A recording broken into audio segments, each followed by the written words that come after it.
अस्सलाम वालेकुम जी पाकिस्तानियों। एक पाकिस्तानी सिर्फ चंद लम्हे के मजे की खातर इस वक्त जो है वो थाईलैंड की जेल की सलाखों के पीछे जा पहुंचा है कि ये पाकिस्तानी जो दुबई से बैंकॉक सफर कर रहा था, तो इसके साथ एक लेडी खातून जो अपनी 4 साल बेटी के साथ सफर कर रही थी, वो जा रही थी। तो इसने जो है मौका देखा कि वो लेडी खातून सो गई है, वो लेडी जो खातून थी वो सो गई है। तो इसने सोते हुए उसके जिस्म को नाजेबा हरकत की, उसको टच करता रहा, मजे लेता रहा, चस्के लेता रहा, अपनी हवस को पूरा करता रहा। यानी कि भाई इसने अपना पूरा ठर्क उसके ऊपर झाड़ा, और जब उस औरत को कुछ अजीब महसूस हुआ तो वो उठती है और इसको देखती है, तो ये उसके जिस्म के साथ से जो है खेल रहा होता है। तो बाद में जो है उस औरत को शक ना गुजरे, इस बिना पे ये कहता है कि भाई मेरी यहाँ पे कोई चीज गिर गई है, या मैं अपनी जो सामने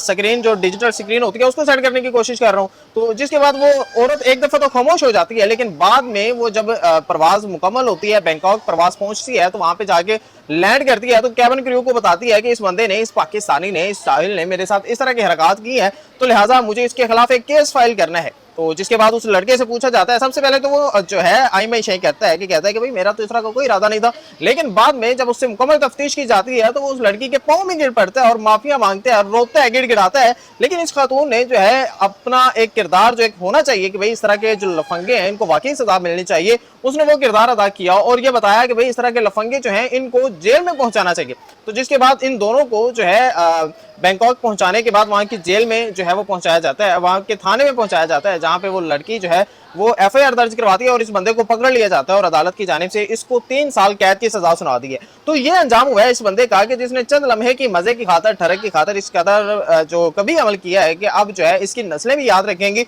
और तमाम पाकिस्तानियों के लिए ये एक पैगाम है कि भाई आप लोग ये सोचते हो कि यूरोप के अंदर खुली फहाशी है, ये इस तरह के मामला है, तो खुदारा उनकी फहाशी उन पे, या उनका जो खुला ओपन माइंडेड है वो उन पे है कि जो मर्जी है जो मर्जी जाए, लेकिन आप भाई अपनी इज्जत का, अपने मामलात का ख्याल रखा करें, आप जो है अपने आप को हिफाजत में रखा करें। तो ये थी आपकी आज की तफसील जो मैंने आपके सामने रखी है। अपनी राय का लाजमी इजहार कीजिए। इसी के साथ मैं आपसे इजाजत चाहूंगा। आपका होस्ट सुफियान राजपूत भट्टी।